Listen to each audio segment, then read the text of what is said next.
Hello.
About 10 coats of paint stained in tobacco.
Well, good afternoon. How are you? It's your Adult in the Room podcast with your Adult in the Room, Victoria Taft. How are you?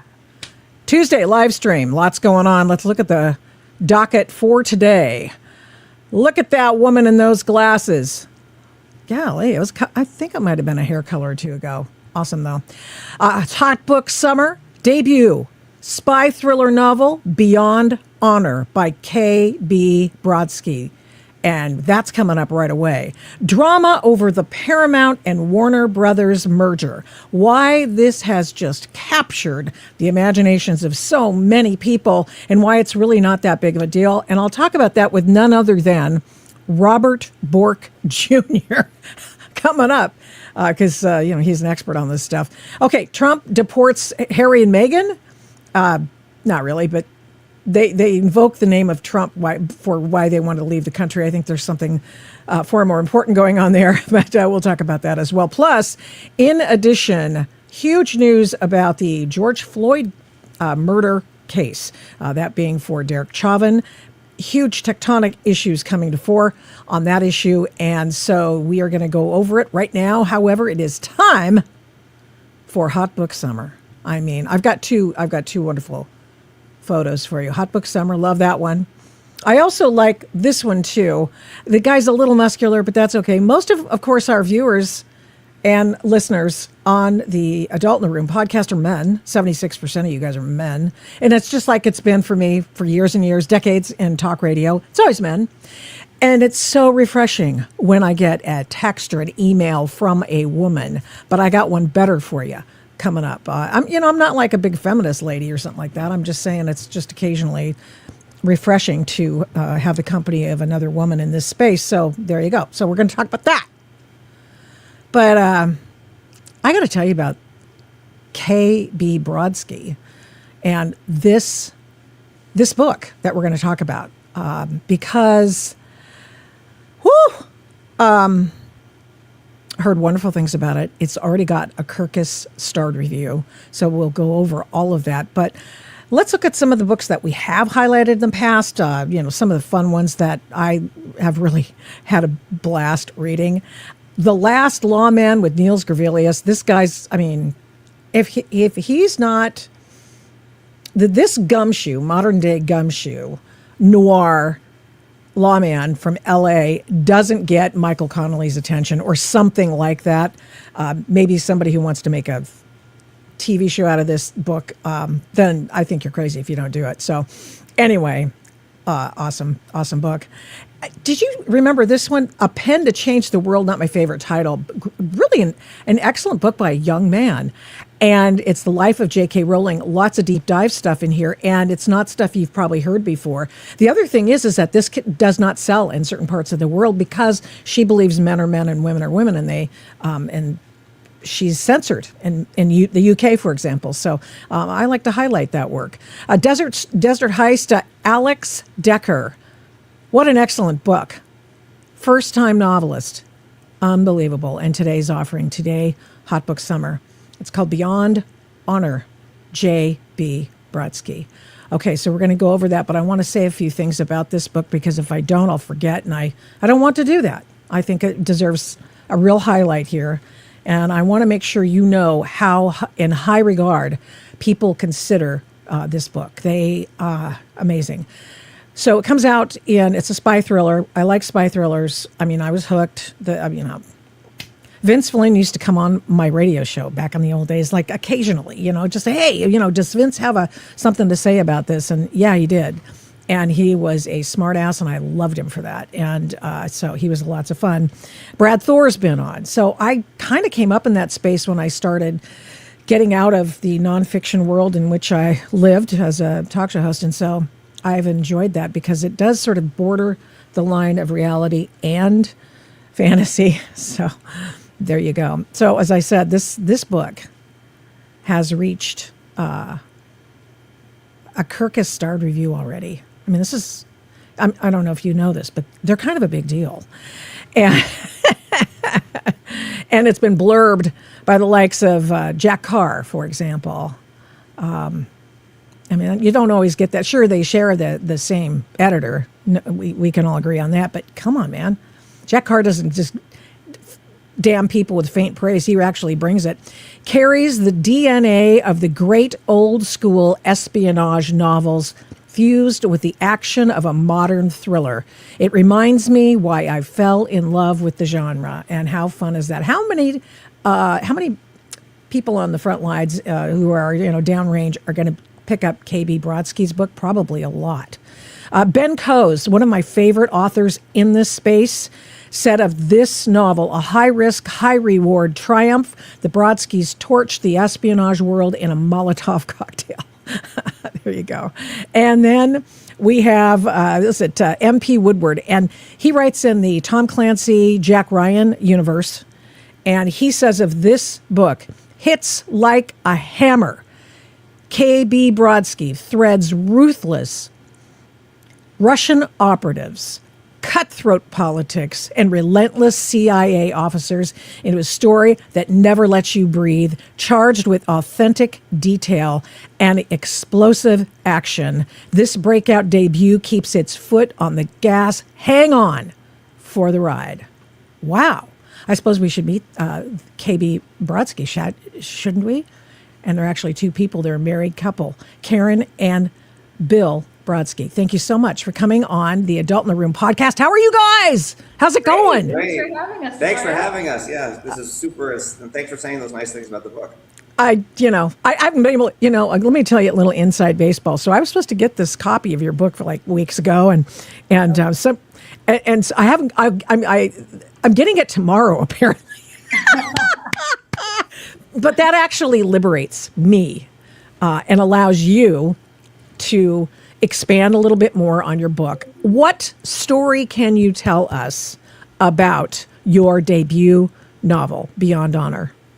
Well, first, thank you for putting the picture of me reading the book in the woods.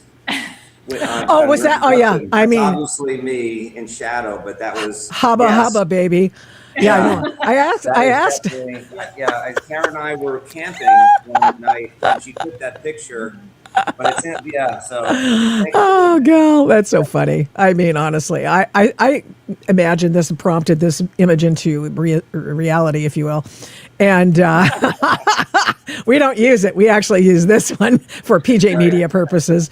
But I thought the guy had too big of muscles. But like I said, 76% of this audience for this in every iteration there is, if it's live stream. And of course, we edit everything out and we part it out, if you will. This will have its own standalone episode, and then thousands more see it there. And men are my biggest audience, and I am so. The audience is about to grow. Keep using that picture. I mean, yeah, hubba. Yeah, hello. Well, okay. Amazing success so far. It's coming out September 1. Everybody pre-order. Tell me what you can. Tell me the story, not in the background yet, because obviously you're a couple. We'll get to that. I want to hear about the story, what you can tell us. So, I've been a lifelong fan of the genre. The new guys like Ben Coase and Jack Carr, and then the older crew with Tom Clancy and Robert Ludlum, and I've been reading these books for all my life, and so we wanted to construct a book that is a throwback to that genre where we weave together a mosaic of 5 or 6 different stories that kind of seem unrelated, and I think when you're reading it, like when you're reading some of the Clancy stuff or the Ben Coase Power Down book, for example. Oh my God. Wait. Can we just camp there? Absolutely. An absolute tour de force. Oh yeah. First novel. I mean, when I think about that, I just listened to it again for the millionth time the other day. And I actually emailed him blind, and I said, my name is Bill Brodsky. We wrote this book. I think Coup d'etat, by the way, is one. Oh yeah, Coup d'etat is excellent. Incredible. Yeah. Love Dewey. And I said, would you consider reading the book? And he was super nice. He wrote back. He's such a nice guy. And he did, and he was able to, he said, I'm not going to blurb unless I like it. I'm like, okay, that's fair enough. Yeah. But Yeah, so that was super nice of you to do that. Just so good. I love Dewey Andreas. I love the fact that there's finally a Delta Force guy in the mix. I don't Yeah. know. I guess Delta Force, the old style books, but now people appreciate that. We're over for the moment. SEAL Team 6 novels, and I'm not tired of them, of course. But it's nice to give the Army their big ups for that. Okay, Yeah. so he blurbed it. I mean, that's just freaking So nice, amazing. right? And then Jack Carr, obviously, we share an editor, and Emily Sure. Bessler. And then MT Woodward, we share our agent at CAA knows Oh, MT, wow. and he put us together. So we were just getting to know this community. And they are just the nicest. Like, he would got on a call with us, talked for the longest time. Like, people are so generous with their time and so generous with their expertise and support. It's an amazing community. It really is. I mean, I heard stories back in the day when Brad Thor was coming up and he called Vince Flynn, or he got in touch with Vince Flynn, and Vince introduced him to his people. And it was like, because it's like, I learned this a long time ago when I was in advertising, when I was in college, and it was basically, it's not a bad thing to have a restaurant build another restaurant next to a restaurant. It's really actually going to bring more people to the area to eat, because everybody likes food. And if you bring more people to the party, the spy thriller party, it's going to be great. So how do you, well, let's go back to the story. You haven't told me the story yet. Right. So the story is, we have two heroes. There's a Army Delta, now turned CIA Special Activities Center operative, with coupled with a woman named Whitney Schuyler, who's in the CIA analyst, and they kind of run together, kind of unwittingly uncovering this, plot. And then the book kind of explores honor and some of the consequences of being a very honorable person, when you're betrayed and where that leads you to. And so all of the characters, whether it's the president or his friend or the CIA people or our two heroes, they're confronted with kind of moral dilemmas, and it explores, the consequences of that. Well, it's always good to have that kind of friction in the book, and prioritizing need, right? Yeah. Yeah. Yeah. Did you come up with the name of the book before you came up with the plot, or was Beyond Honor always going to be the name? I have a reason for asking. So we have a funny story. So we call it Vengeance Beyond Honor, because when you're pushed to a certain level and you're tested, sometimes something comes out wrong on the other side of that. And so Emily said, let's think about the title. And we were at dinner with my 90-year-old mother. She's going to be so mad. She's 89. Excuse me, 89-year-old mother. And we were kind of looking, we were like, oh, what's the book? And then, of course, she's so proud. She's like, sure. Vengeance Beyond Honor. How about Beyond Honor? Oh. That's way better. Good job. Yeah, see, moms are good for something, right? Mom, exactly. So because I was bringing it up, because I think we have a crisis in this country about what honor is, how we exercise it, what it looks like. How did you approach that in your book? I mean, that might be too airy-fairy, but we went through and kind of looked at each character's arc. And so some of them, don't come out looking so good. They don't come out smelling like a rose because they made choices that were, I think, arguably dishonorable.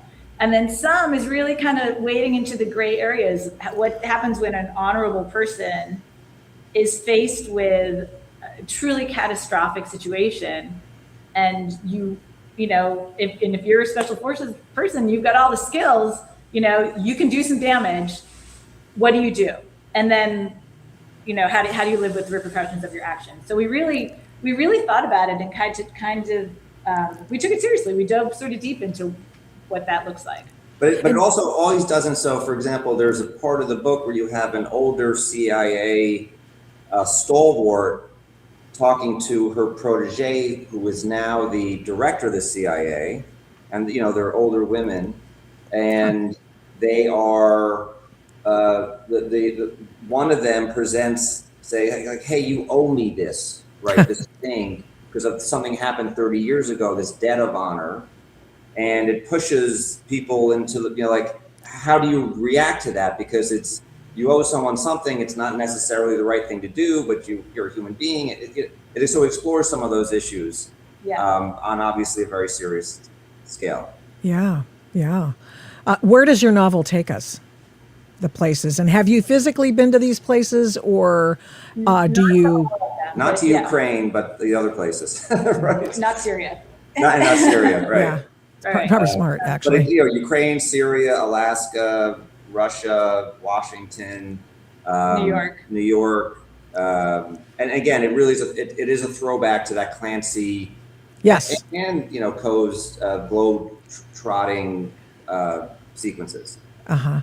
You know, I wish Ben the best. He's been very, very ill, and I know he's, Ben Coase has just been really ill and trying to get back into everything. And I just, I just wanted that next novel.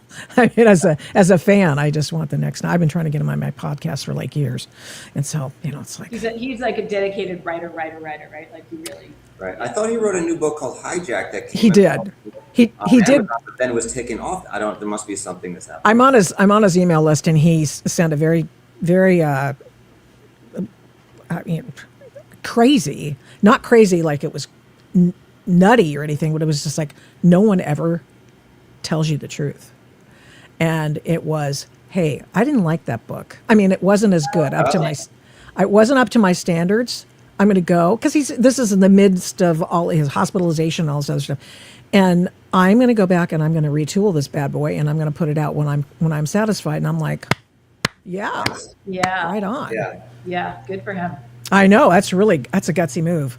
It's a real gutsy move. So I appreciated that a lot. Okay, here's what your spiel says here about your book. Let's see. Paramilitary operative, you've already sort of given some of this information, but paramilitary operative confronting his grief on a path of retribution, a CIA analyst hunting a conspiracy that leads to the Oval Office, a Russian agent hiding in plain sight, Jason Matthews' Red Sparrow meets Jack Carr's The Terminal List, in Beyond Honor, a debut political thriller that plunges readers into a world of international espionage where loyalty and duty are tested. You're inspired. Somebody wrote that, isn't it great? I think that's on the back of your book. So, how do you not be derivative? It's a great question. I think I was listening to Lee Child's talk the other day. Oh, was that all? I wasn't, and. He's written the Jack Reacher stuff, so obviously an incredibly successful guy. Yes, and so he just said, if you're, this is after we've already written this book, but he's saying, like, hey, if you want to write a book and you think you're going to come up with something completely new, you're just not. Like these stories have been told. The stranger comes to a town, the band meets a woman. He said, you really need to think about what do you have to say, and how what you have to say can be, constructed in a compelling story. Because the story itself, to your point, like we all have read the hero arrives, the hero is the hero, we've all read this story 100 times, 1,000 times, right? But I think that what I think each author, whether it's us or whoever you're reading, brings something personal or something that we have to say. Like we're talking about honor and betrayal. In the second book, we're talking about the reckoning of what happened, like what's the fallout of some of these decisions. In the third book, we're talking about acceptance. How do you accept your lot in life? And so, I think that's not derivative, right? Because you're coming to a perspective. And I think you have to really believe in your characters and let the characters lead. So certainly, some of the tropes of the genre are going to be there, but also I find those just delightful. So they're really fun to play with. But the characters are the ones, if you really believe in your characters and you're going to try to be true to them. So would they really say this? Would they really do this? then it helps you kind of steer away from maybe something that's a little too derivative. And also, I suppose you have to be, obviously to some extent, because we all love these kinds of people in these Right. spy thrillers, and your fans want to see that. So you obviously know that, and so I appreciate it all. And I just don't I just like the protagonist, and I feel like that everybody.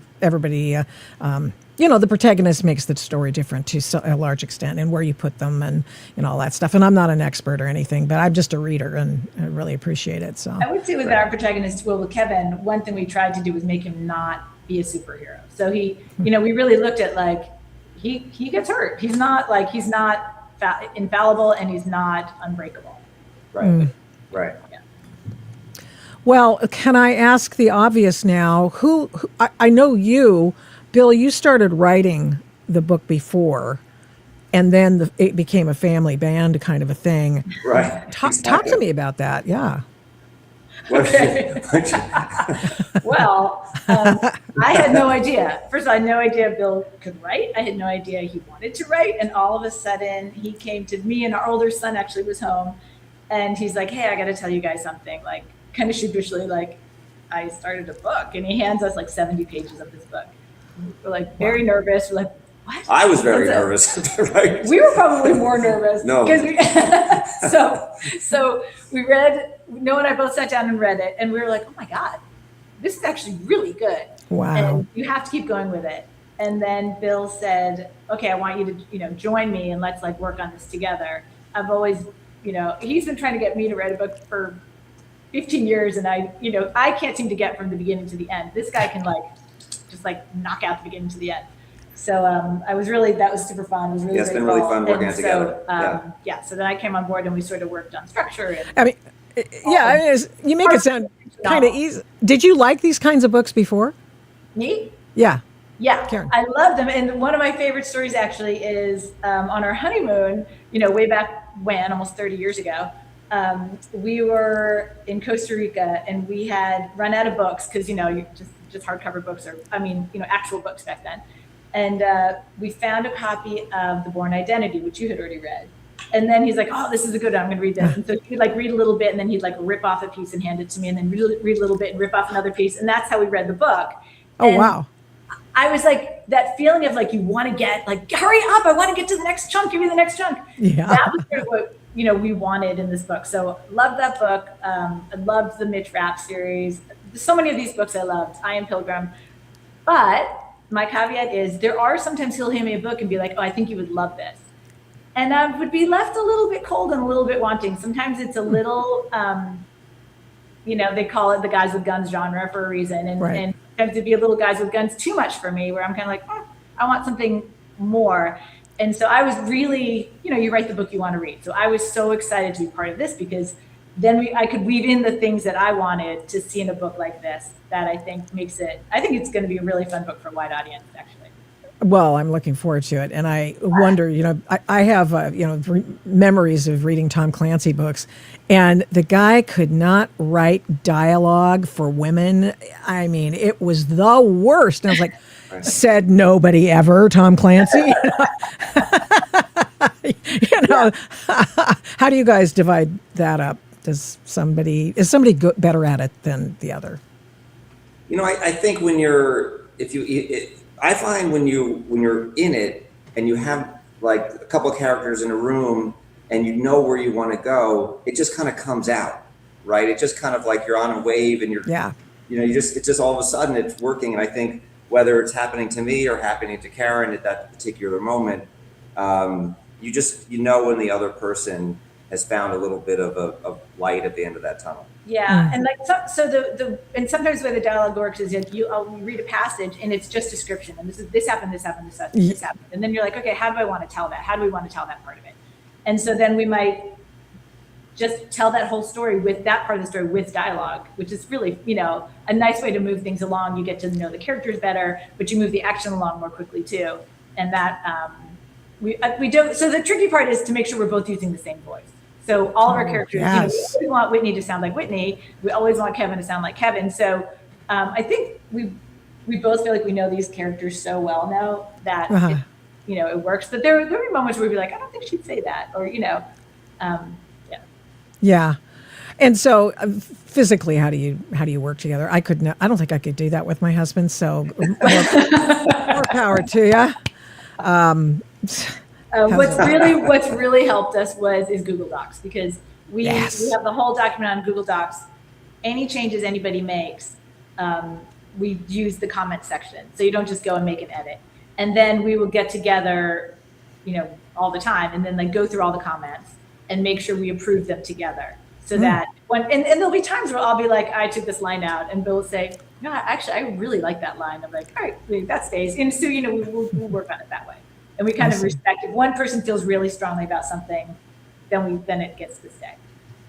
I mean, that's exhausting. It sounds absolutely exhausting. How do you parse out your day? Go ahead. A book by one person writing a book must be exhausting, especially when you get to the end with the edits and all that part. Like, how does one person get a book done in a year? I have no idea. Well, so many are not doing that anymore. So, yeah. I mean, now you know why. I mean, how does Brad crank out a book every year? I mean, well, that's because he can't. Respect. Yeah, exactly. So, okay, how often do you meet then? Oh, all the time. Like, I mean, it could be every day, or it could be, it depends like sort of where we are in the process. At the very, very end, when we're doing like the little teeny details, that would probably be every day. Yeah. And when the edits come in from Emily Bessler or who's ever doing that, whew, how's that? I'll bet that's no fun. She's been very supportive, and her edits are really, she's not, she doesn't say like, hey, this would be better if it was set on the moon. Or whatever. She's like, oh, this is interesting. It'd be better if this was a little more clear. Or, oh, this is. I like this, but could there something be a little stronger? So she's giving us kind of like hints to move one way or the other way, as opposed to, something dramatic. And I don't like the second half of the book. You need to rewrite that. We haven't had that experience. Was if she didn't like it, for the most part, she wasn't going to sign us. So Right, exactly. And you finished this one a year and a half ago? Is that right? We finished this one a while. It was March of 2025 that Emily bought the book, and then she thought that as a debut novel, and she was very hopeful we would get these terrific reviews. Yeah, it's incredible situation that she thought, why don't we extend the pre-publication period so that it kind of seeds, that community, the kind of those insiders who write these things. And so she thought it's so hard as a debut novelist to kind of make, inroads into this, any debut novelist, into any part, any genre, right? And did you have any previous experience that you bring to bear on the book in terms of, professional career? What? No, actually, we were not in the I was never in the military or in a government agency. Yeah. No. That's so funny. There was a moment where I think our publicist was like, excited about the fact that maybe that was a possibility, and we're like, yeah, sorry, David, that's not true. We're just like us. Right. Yeah, right. Yeah, we could say no. Okay, you guys just because you love the genre. Yeah, we love the genre. We've done a lot of studying of the genre. We've read a lot of autobiographies and biographies and listened to lots of podcasts. And, I think this book is probably, 30 years in the making, maybe, 50 years in the making. By reading these books. Yeah. No, I'm sorry to interrupt. I know people are going to go, well, Victoria, you didn't let him finish sentence. And I'm so sorry. It's because I'm so excited, to talk to you. And, and now, of course, I've just totally forgotten what I was going to ask you, but, oh well. Play. It's been a really incredible journey. We've met some terrific people. We hope that the book will resonate and somehow make it past like the barriers of a debut novelist. So, I see. Yeah. So nothing professionally that you've done to bring to bear on this. So you're just big fans. You know what you like. You plotted a terrific novel from all reports. And who'd you go to for like the gear guys, the guns guys, and stuff like that? I mean, that's a big one. You can't get that wrong. You can't get that wrong. And so we have friends in that community. who helped us refine the gear, the specific fighting scenes. We gave the book to. There's a whole bunch of Russian in the book. We gave it to a Russian language expert, to tweak the Russian language. Yeah, but we agree it has to be right. Yeah. And so when our friends who served looked at those passages, they said, hey, for example, this gun doesn't shoot that far. You need to think about either changing the distance or changing the gun, so try to get it just right. Yeah. Oh, wow. So is that on an as-needed basis, or do you go download a bunch of info and intel from these experts just to get sort of an idea of how stuff is done, and then go to the book, or do you just sort of pause at every spot and go, oh, hey, Harry, I think we tried to fill in the blanks as we went with like research online and things. And Right. then had somebody sort of, look through it and say, yes, no. Karen has a good analogy. It's kind of like you have this wood block, it's very rough, and then you sand it, and you continue to sand it and continue to sand it. So, as you're kind of honing in on that gun, that language, it gets more and more refined as you get closer to the end of the process. Yeah. What was your favorite piece of gear that you didn't know was your favorite piece of gear before this novel started? When we spent a little time in Alaska and hiking. We've been there. Well, I've been there maybe 6 times or so. And, is that why it bears your logo? Right. So we've. Like my shirt, this is the T-shirt from the hunting lodge. It's pretend, but Yeah, I do love and so we've been on a number of these small bush planes, and landing at lakes or landing in the rough. And so there's something nice about like the bush plane that we have in there with the big wheels, and it reminds me a little bit of Indiana Jones and the things that when we were on, and it's really that I really like that plane. Yeah. That makes a couple appearances. It makes a couple appearances in the book. Yeah. So that's cool. I like it. Yeah, that's hard living up there. So you guys go up there occasionally, huh? Yeah. We've done some hikes up there. Yeah, it's been really great. That's amazing. So you get outside, you're doing this kind of work, and a lot of togetherness there. Do you ever take time apart from each other and, I don't know, do something else? I know it's a personal question. You went to Alaska without me that time. I did take a hike without her once, but we moved together. We moved together. Oh, we just got back we got back in April from Nepal, near the border of Tibet, where we're setting a portion of the third book in, which, and that was an incredible adventure as well. That was awesome. Right. Yeah. Did you do any climbing in Nepal? Not that you could avoid it. We did a trek in the Soom Valley, which is on the kind of northern end of Nepal as it borders where Tibet is. Okay. So you've sort of given us a superstructure of the 3 novels that you've done, and now one I think you're working. Is the third one done, or are you still, The second one has been submitted to Emily. Good. She should have her edits shortly, and then the third one we have finished the rough draft. Oh, that's amazing. So you're working 2 years ahead potentially, right? Maybe. That's awesome. We'll see if anyone buys number 1. Other than right. So yeah, how does that work? I mean, if we all think I haven't seen every page, obviously, but everything looks fantastic. You guys like it. I'll like it. I know I will, because they don't send me junk. So late, but so, but I just, how does that work if she doesn't, she likes the first 2, but she doesn't like the third one? What happens then? Oh my God, we don't know. She's gonna like it. We have a 2-book deal with Simon & Schuster, and so the second book has been submitted, and so we're hoping that she likes it as much as the first. I think I'm really excited about the second book. The third book, of course we will bring it to Emily. We hope that she likes it as much as the first 2. Mm-hmm. And I would say, by then we'll have a sense too of what our audience likes. So if I'm sure there's going to be hopefully some input as to where we want to see these characters. Oh, yeah.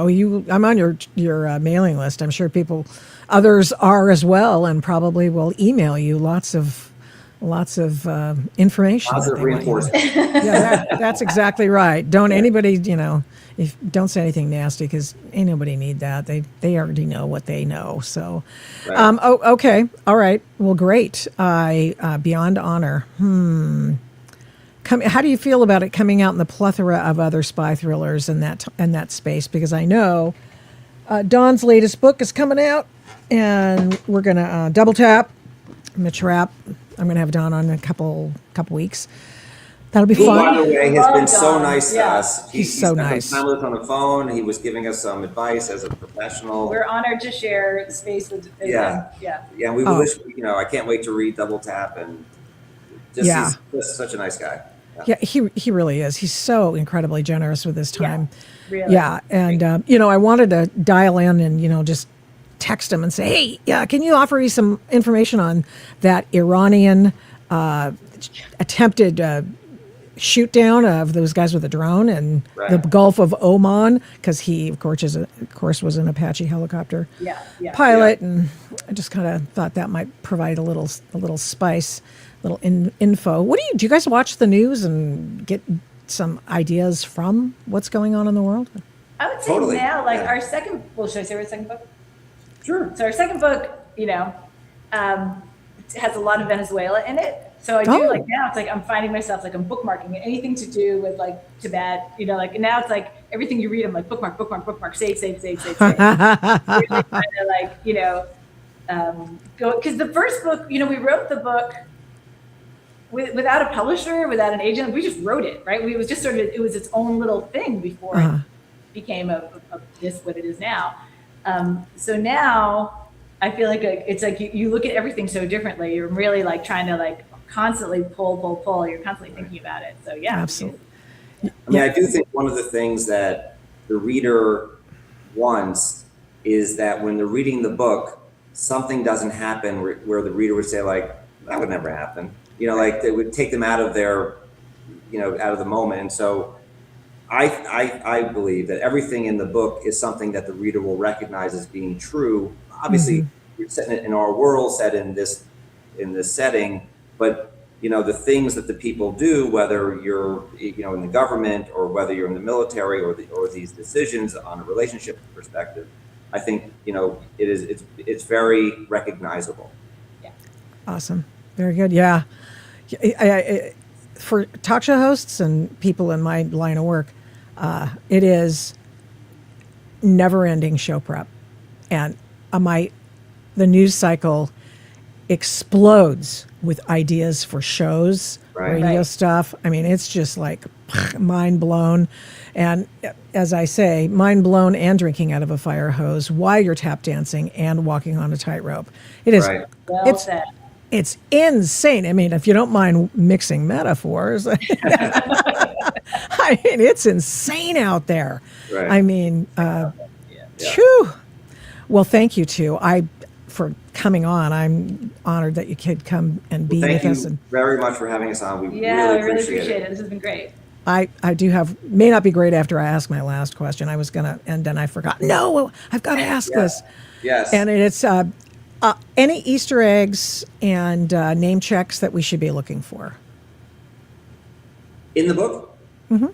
Easter eggs? I don't think so. No, there's all fiction names except for Putin's in the book. It's all fiction names in book 2 except for Maduro's in the book. So we just a little bit, it's kind of like that Clancy idea that you kind of anchor it in something, one little thing that's real, and then you suspend your disbelief, I think, as a reader, because you're like, wait a second, is it Putin? Does this really happen? Right.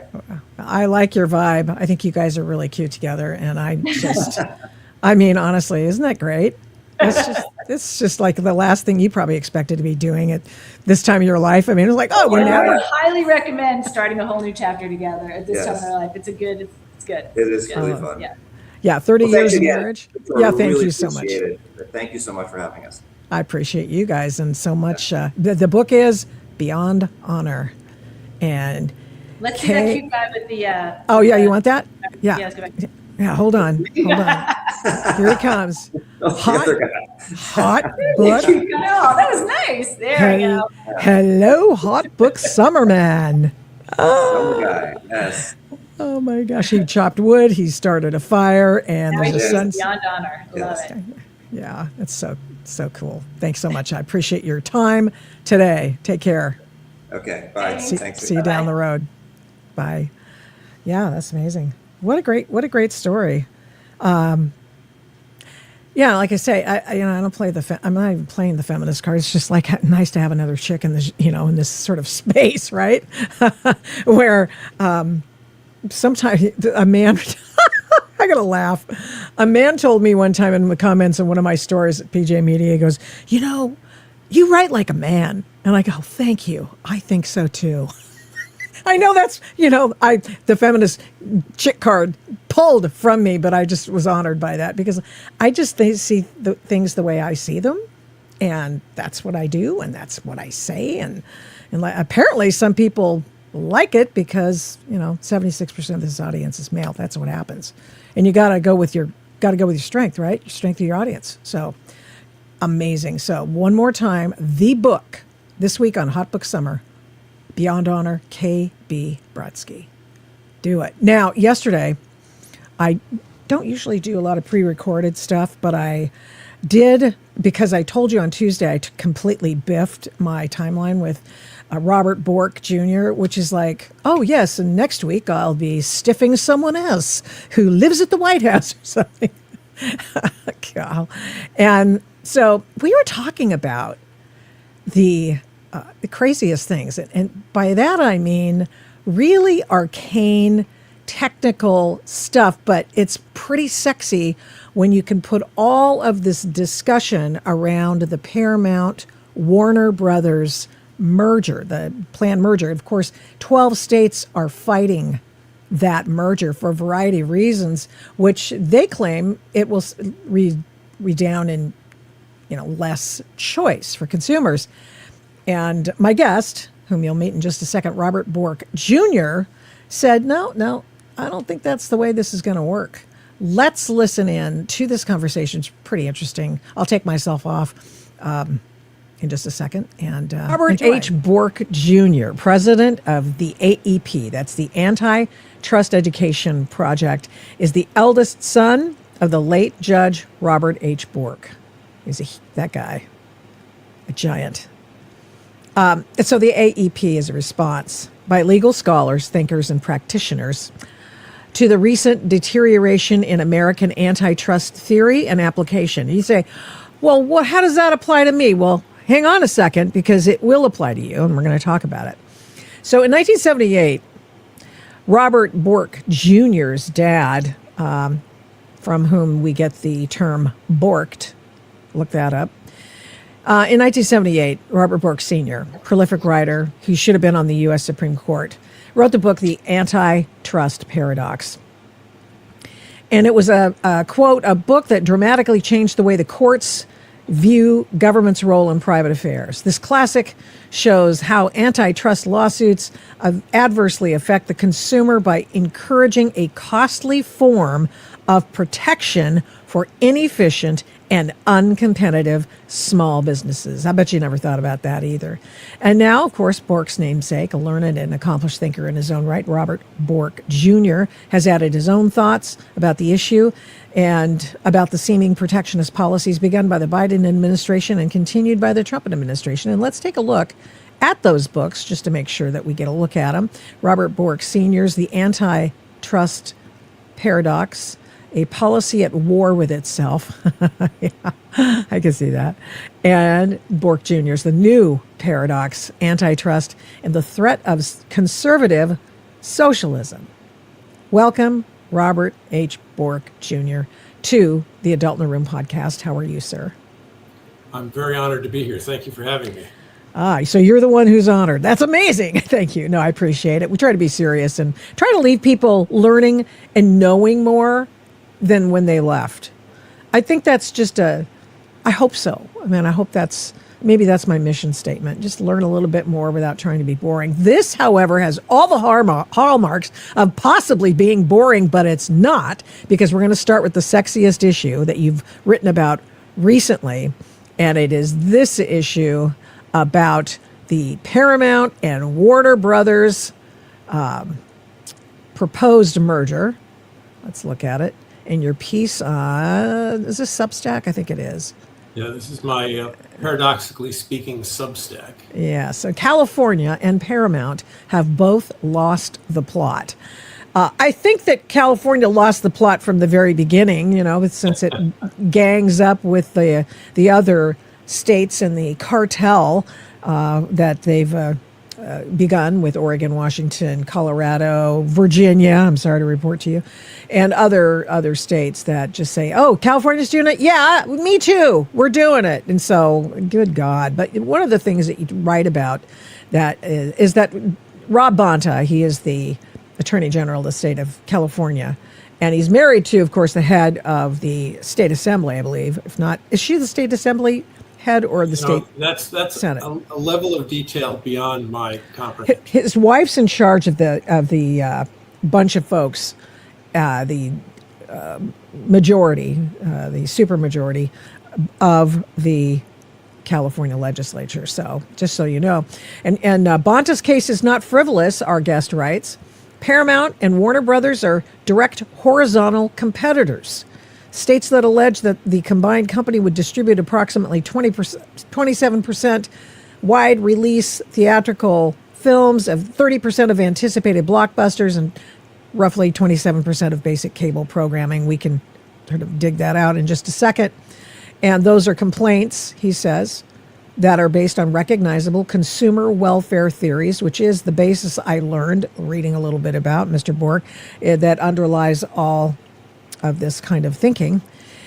Now, what you also go into is the fact that this actually won't result in lesser kinds of demand or the lesser kinds of available entertainment news. In fact, it may portend a increase in that, right?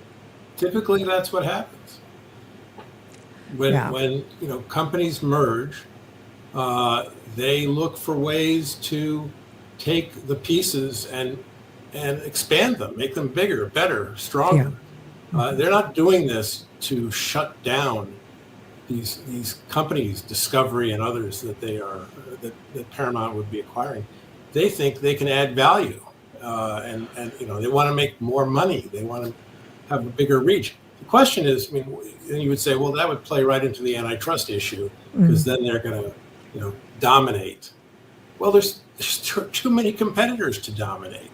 I don't think they could do that. It's pretty obvious to me that they can't. What they can do is improve these assets and make them better. They certainly can improve CNN and make it better. Yeah. I'm sorry. I just laughed too much. CNN. No, laugh all the time. All of this is hilarious. But you say, okay, well, he might have a good point, but the numbers belie what he's actually saying. And when I hear Rob Bonta and I hear this about the latest of the cartel doing something, and so everyone goes, oh yes, I'll sign my name and we'll put it on our head, whatever. I don't even think in terms of paper anymore. So I think about it with the logo of the state, and I'll just put my name on it and we'll just copy and paste everything you said. So that is happening across writ large, 12 states. So what your contention is that this is not going to reduce. And indeed, why does he have a dog in the fight at all? Why does California, Bonta, California, have a dog in the fight at all? I mean, they've been so busy in California trying to overregulate the entertainment industry to the extent that these people are leaving of their own accord. Why wouldn't Paramount? Why wouldn't Warner Brothers want to leave? Well, I think the wanting to leave part, the threat to leave by Ellison, who owns Paramount, it's a smokescreen. Look, it wouldn't help him to take the company elsewhere, because this is an antitrust case. It goes wherever the company is. Okay. And this, I guess your listeners should understand, your viewers should understand that there are federal antitrust cases brought by the federal government, but states can bring antitrust cases too. And so 12 of them have in this case, led by California. They have antitrust laws as well, and they mirror the federal laws. So in this case, California doesn't really want to allow this merger because first of all, they don't like mergers.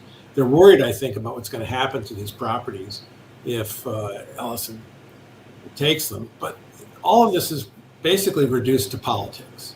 It's a contest between two forms of political pressure, as I say in the article.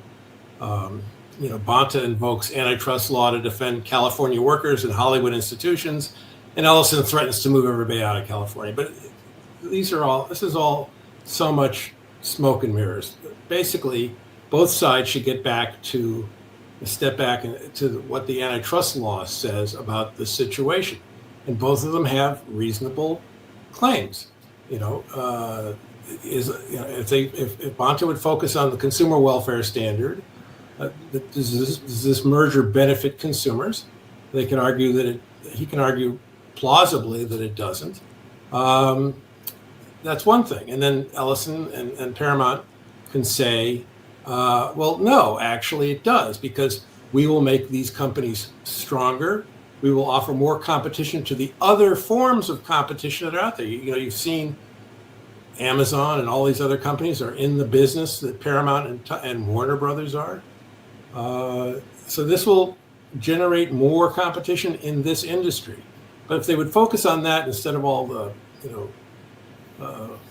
poop throwing back and forth at each other, they might actually get to the bottom of it. The rhesus monkeys. One of the things that's bad about this is these delays on this merger caused by the states that are suing, led by California, are costing Paramount $1 billion. Is it a week, a month, a day? I can't remember the exact amount. And now Paramount is suing these states, saying, "Hey, you're costing us all this money because we can't close the deal, and we have to pay Warner Brothers Discovery $1 billion plus every whatever it is the period is." Is this the bond until we do close it?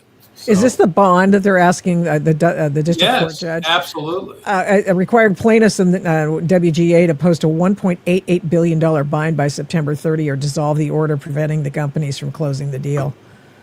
Right. So there's a fine if basically if they don't get this deal done, which Paramount has to pay Warner Brothers Discovery, and Paramount is saying, you caused this, California, so it's on you. Yeah.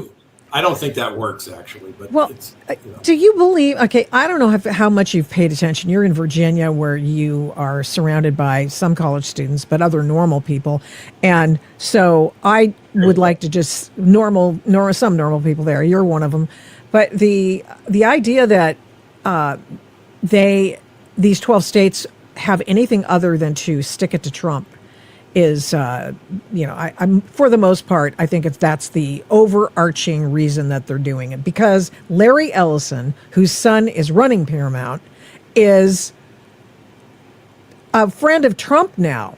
So yes. How did that happen? I don't know. That's it, and that's really it. That's really the underlying problem here. And why don't they just admit it? The first way in which somebody seeks help and gets help is to admit they have a problem, so. Yeah. How do you think it'll end up in just being sacked, nothing?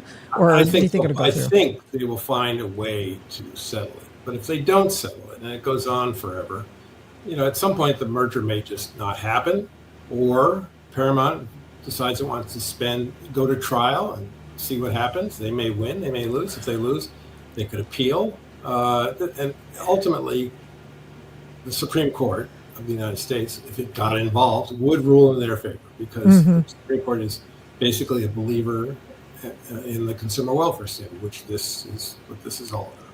Yeah. Paramount has offered to get rid of, unload CNN or unload some other assets, and I think sooner or later they'll just decide not. I've been involved in so many cases like this,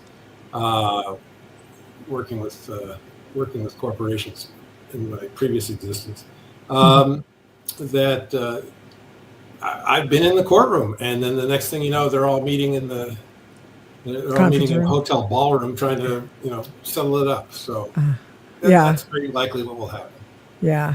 They just, I guess, It's all about the dollars, It's all about the Benjamins, and somebody will make a decision that both sides will benefit.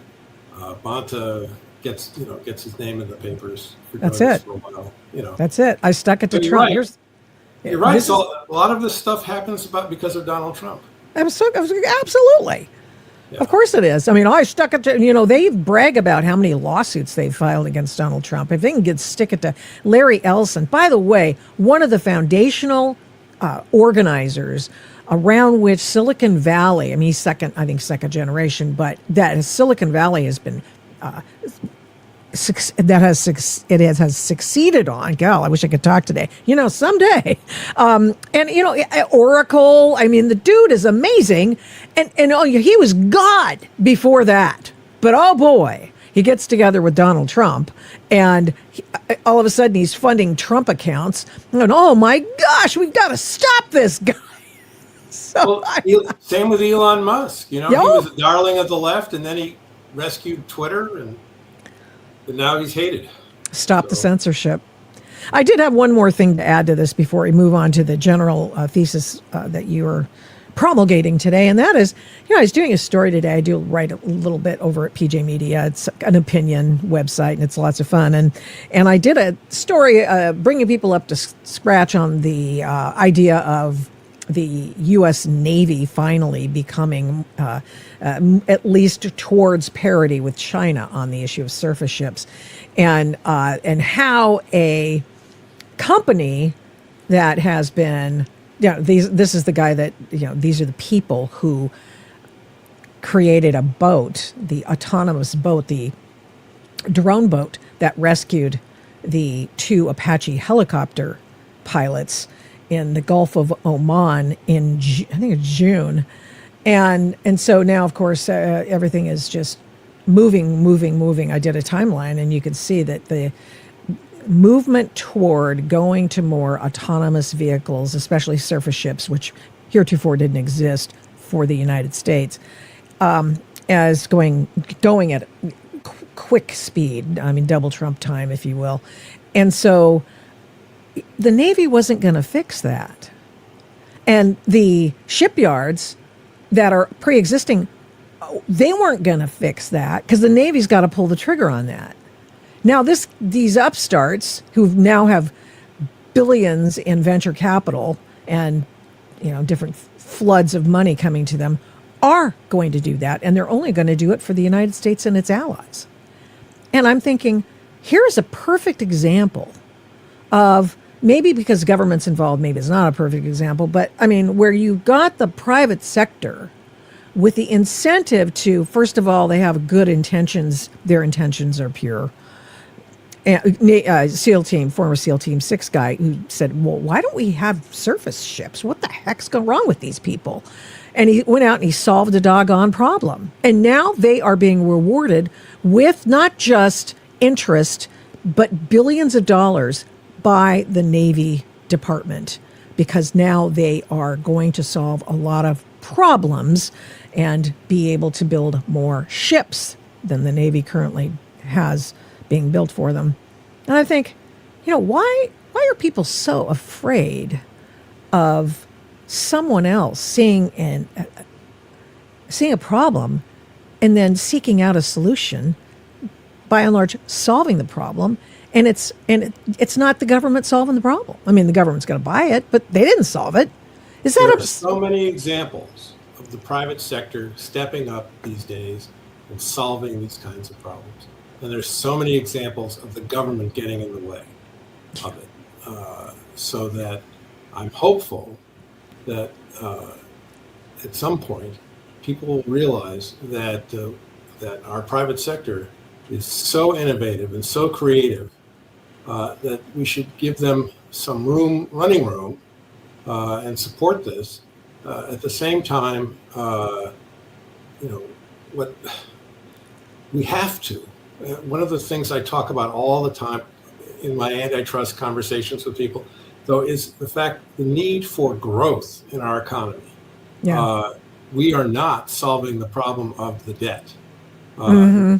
We're about to hit 40 trillion in debt. Yeah. We have hundreds of millions, or about $100 million in unfunded billion dollars in unfunded liabilities, things for which we will be required to pay at some point, but Sure. we haven't funded it.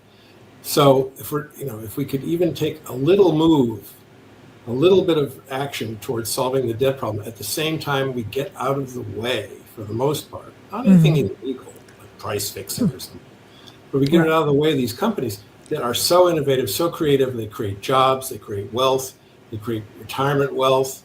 They are so good. If you look around the world, we are the only country that has a sector or an economy, private sector economy, that can do this. Europe is sinking below the waterline at this point. Yeah. So you're right, and I it just drives me crazy when the federal government tries to help, thinks it's helping, and makes things worse.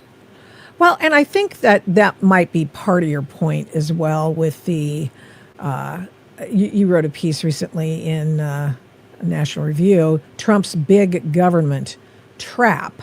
And you say that, yes, is he trying to liberate the economy to save us, I suppose, from being... He's trying to, unfortunately, impose the same sort of industrial policy that the left loves. He's trying to just pick winners and losers. The federal government has bought positions, equity positions. Yeah, it's crazy. In so many American companies that it really creates a problem. It's a moral hazard. It's a management hazard for us. Donald Trump seems to think that he should run the economy at the micro level, at the company level, and it's just a mess. He tried to buy, but it didn't work out, Spirit Airlines when it was going under. It was going under. Did he really? Was that Joe serious? Biden. Oh yeah, that's right. Donald Trump said, "Well, we'll buy 90% of it." And luckily for us, for the country, the people who held the debt on Spirit said, "No, I think it's better if we just melt down the airplanes and sell it all off." Yeah. But can you imagine if the federal government, not just under Donald Trump, but under the next administration, whoever that happens to be, own 90% of Spirit Airlines? First of all, as somebody once said, if the government owned the Sahara Desert, we'd have a shortage of sand. Pretty darn quickly. And they just would have made a hash of it. And of course, the FAA would say, okay, we have problems with Spirit mechanically, the way they run the company.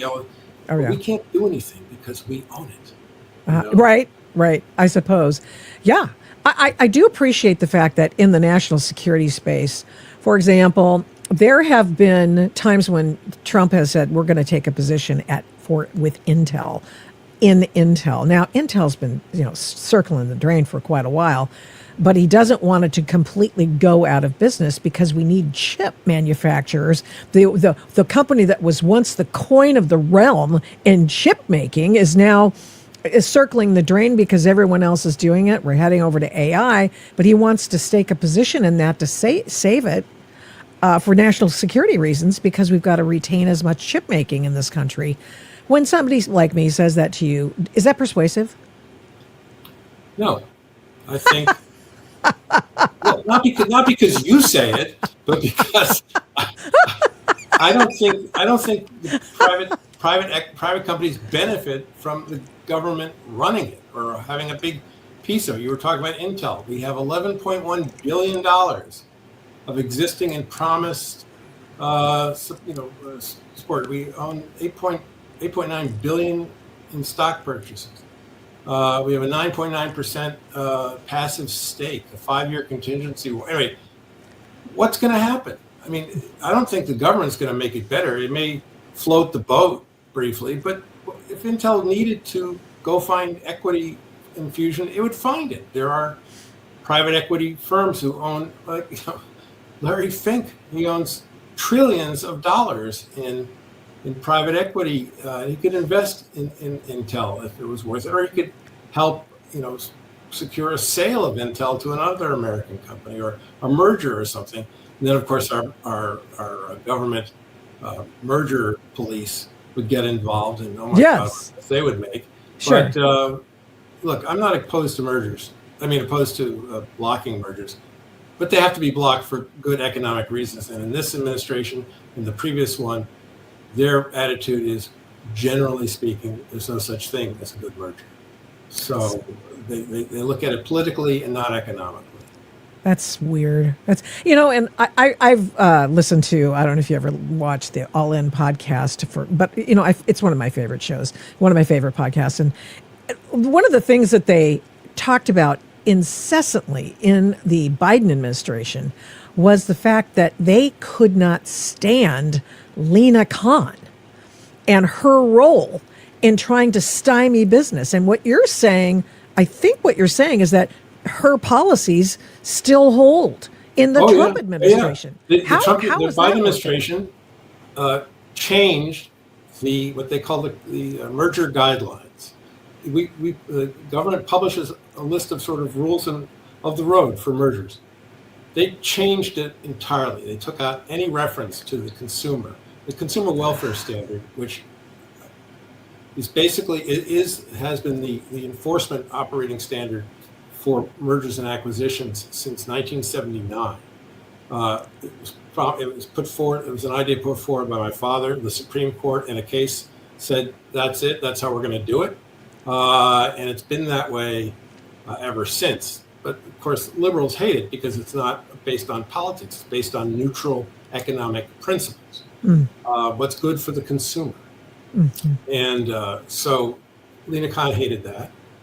She and the Biden administration rewrote the rules, took the word consumer actually out of the document, which had been the operating standard for 50 years. And now the Trump people come in and they don't throw that document out. They just keep it. They just say, well, we're just going to keep that. I assume you're a man of you're a big shot. Have you talked to him? Oh yeah, well they don't. I'm not a big shot. A, I'm not a big shot, and B, when I have talked to Andrew Ferguson, the chair of the FTC, he doesn't have anything to say. He said, "Well, it would take too much time and be too difficult for us to rewrite that." Oh, well then why do we have it if it's not? Why don't you just erase it then? Yeah, just say no. We're just going to delete it. And we'll get around to doing a new one. But how many pages is it? It can't be very far. Not that long. But in any event, that's where we are. Antitrust is actually run by out of the Oval Office, pretty much. I think Donald Trump decides who wins and who loses. Mm-hmm. If they're friends of his. I think he says that the U.S. wins. I think that's what he's talking about. Well, right. America First antitrust is basically, a moderate to left-wing social policy now. So, we could go on for hours about this, but we can't. So, what are your hopes? The short version is, our antitrust policy is not promoting growth. It's not promoting success. In fact, it punishes success, almost like Europe does.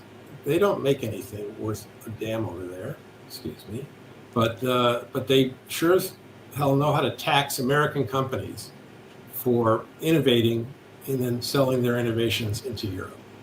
So that's what we're looking more like Europe every day. Oh, that's bad. That's bad. Okay.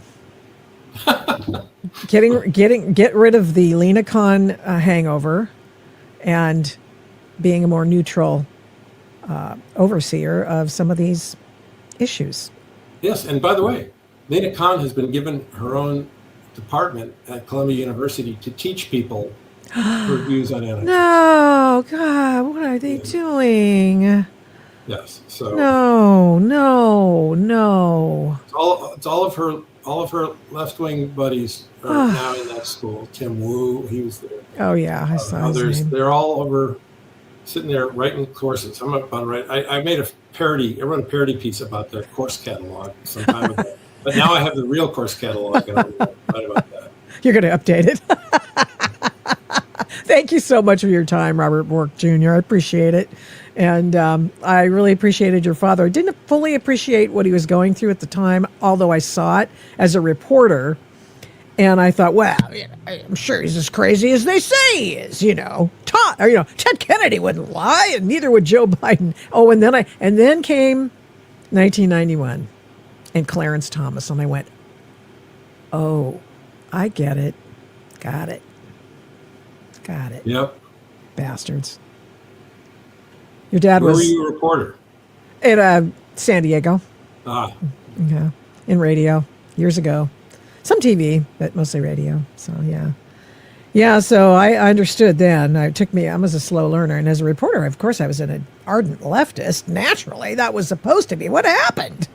That's why I quit. I was a reporter for a dozen years, and I said, I can't do this anymore. It's so dishonest.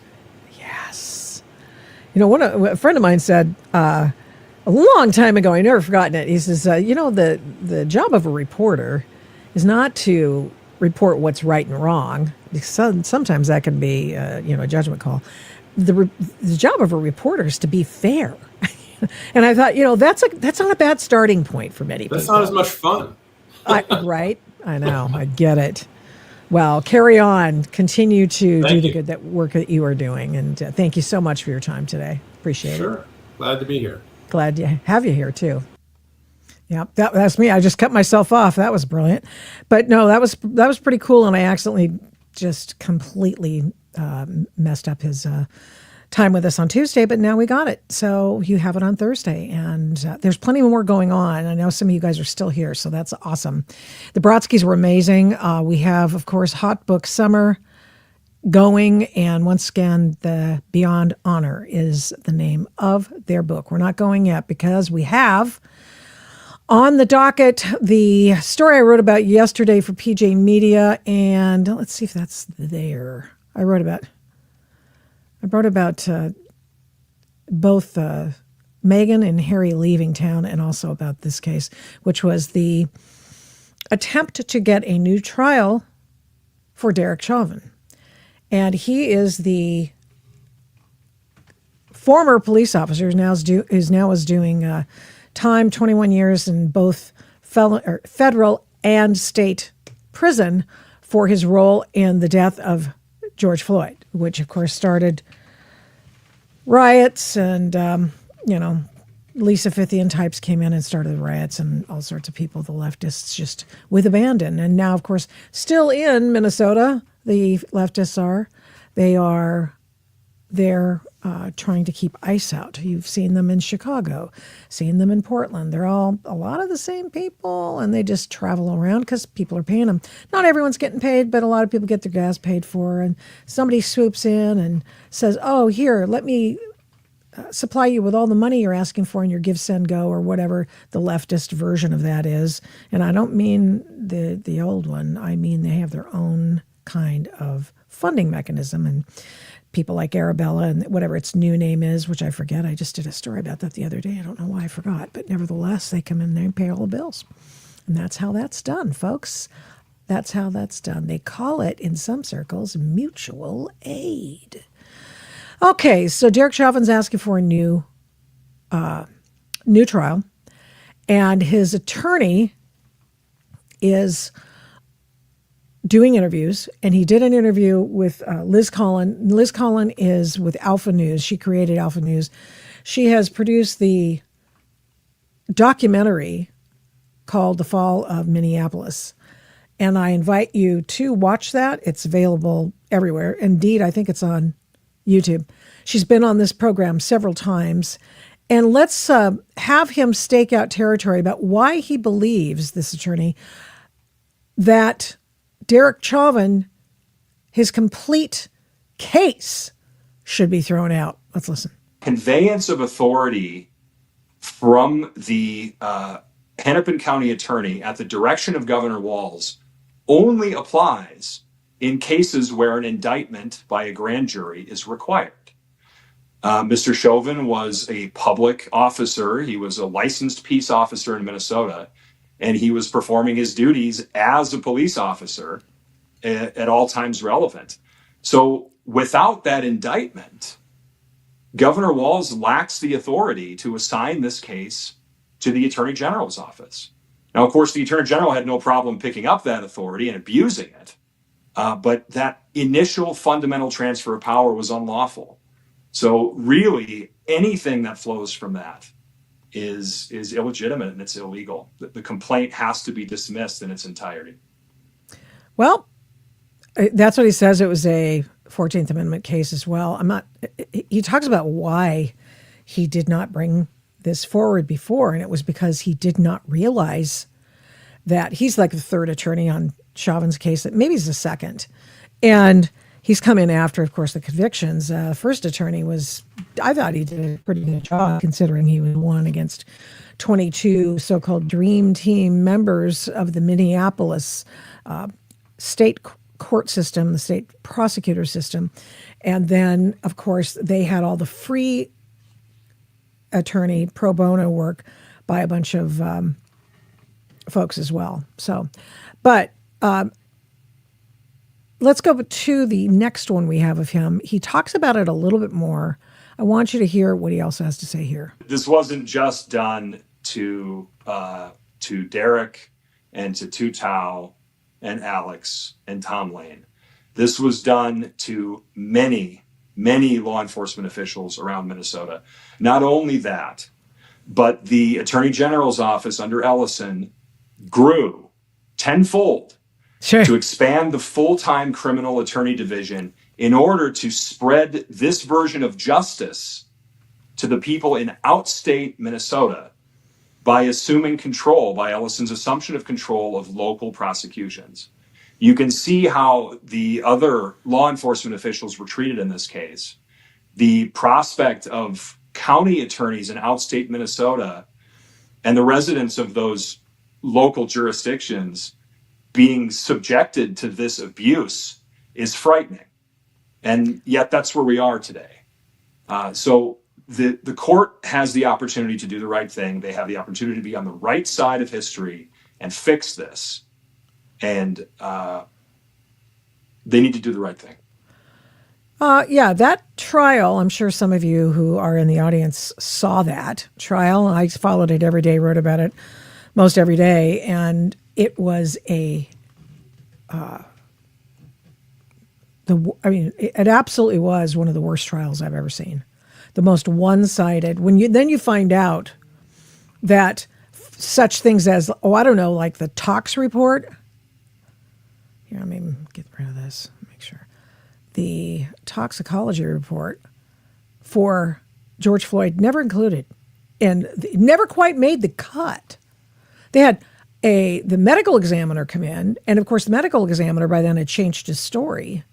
He said if George Floyd had come in dead as a body and asked me to do the the autopsy, I would have considered that he was a guy who had expired due to a drug overdose. Because you remember now, George Floyd died.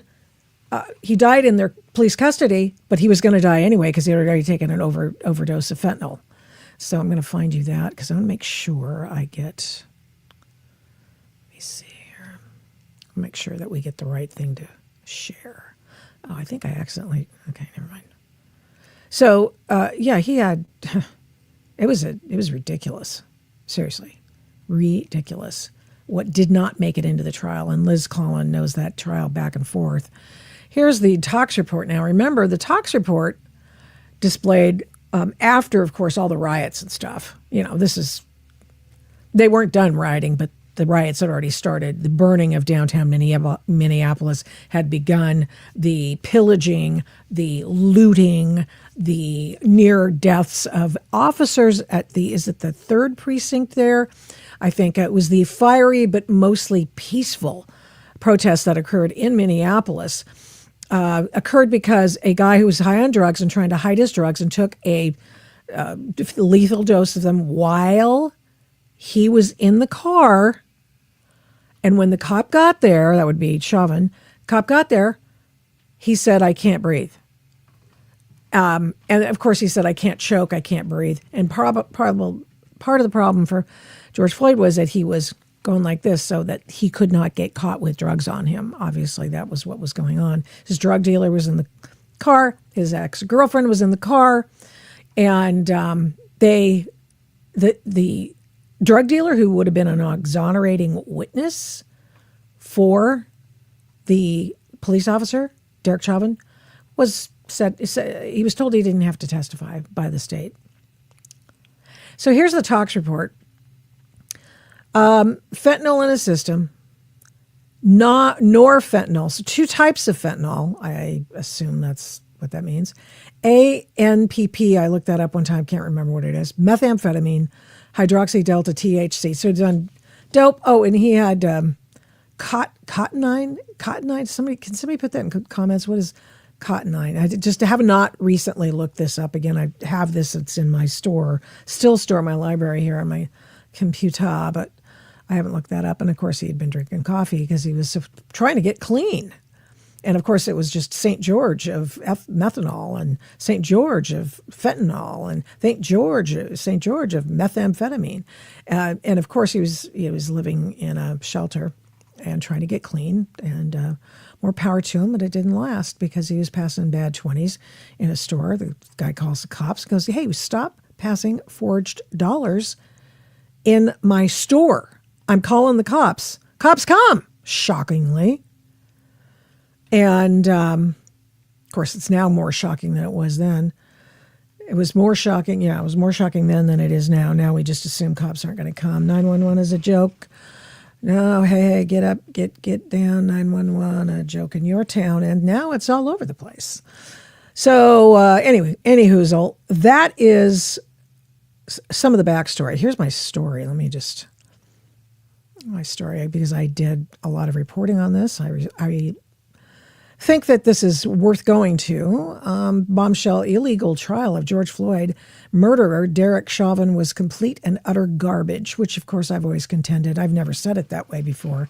But, George Floyd, what happened here was, according to Liz Collin and the paperwork that I'm hoping to finally see about this filing, is that the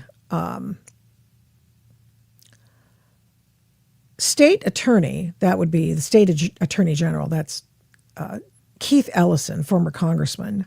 He's the guy who said, hey, with enough money, you can get away with anything in the state of Minnesota. He subsequently said that about fraud in Minnesota with all the, Nick Shirley uncovered leering centers and stuff like that.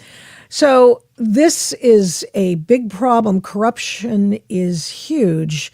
And Tim Walz, still the governor. All of these people, Ellison, Tim Walz, Jacob Fry, the Minneapolis mayor, all rewarded with re-election after this complete meltdown in Minneapolis and elsewhere in Minnesota.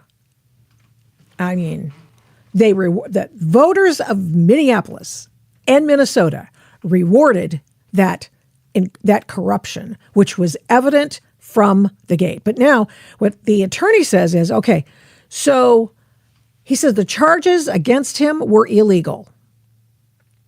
And now the now imprisoned cop, his lawyer, calling for the verdict to be thrown out because civil rights violations were so severe that the trial became a 1-year-long due process violation. Remember, people always like to give and accord due process to people who don't actually deserve some due process, like people who are not necessarily citizens of this country, and they were more than happy to deprive it of Derek Chauvin. Okay, so, but the attorney and the attorney he had initially didn't realize that what had happened here was an illegal referral of this case to the state attorney general without a grand jury. Now, there's some dispute about this. One of the commenter in this story says you can only take a grand jury a first-degree murder charge.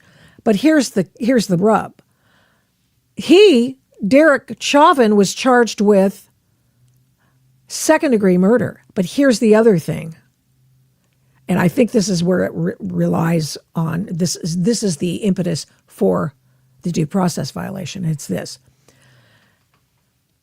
Local prosecutors, one of whom resigned because the fix was in against the cop, came up with the likely charges that might be alleged against Derek Chauvin. And none of them was anything having to do with murder.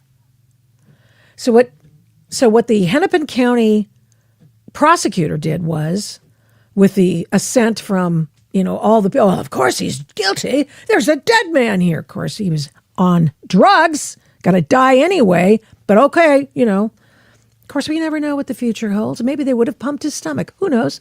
But you know why they couldn't get the ambulance there in a time? Because the mob gathered.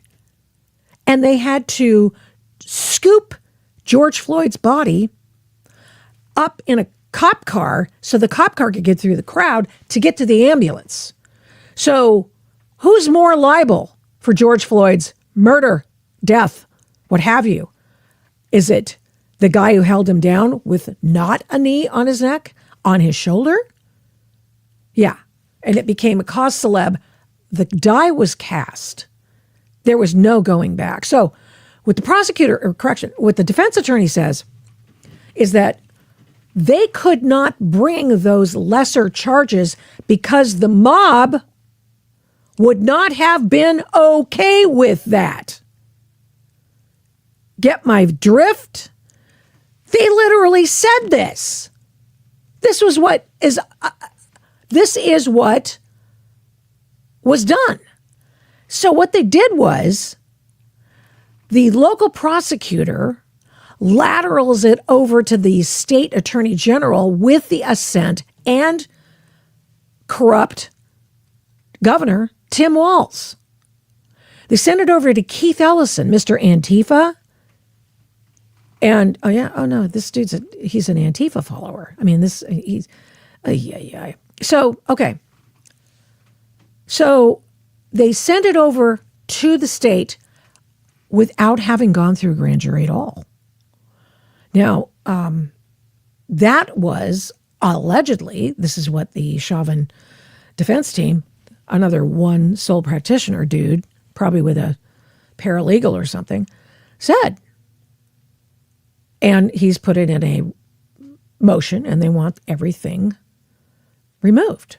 They want this done. So let's make sure. Okay, here we are on the story.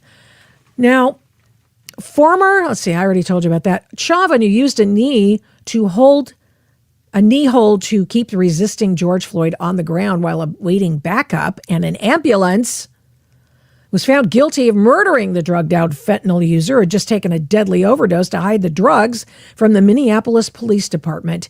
See more. Officer Chauvin's knee was not on George Floyd's neck, and 8 other things you didn't know about this case. And by the way, all you lefties who love to populate the viewership and sometimes you comment, let me take you back to 2014 in Ferguson, Missouri. Hands up, don't shoot. Didn't happen either.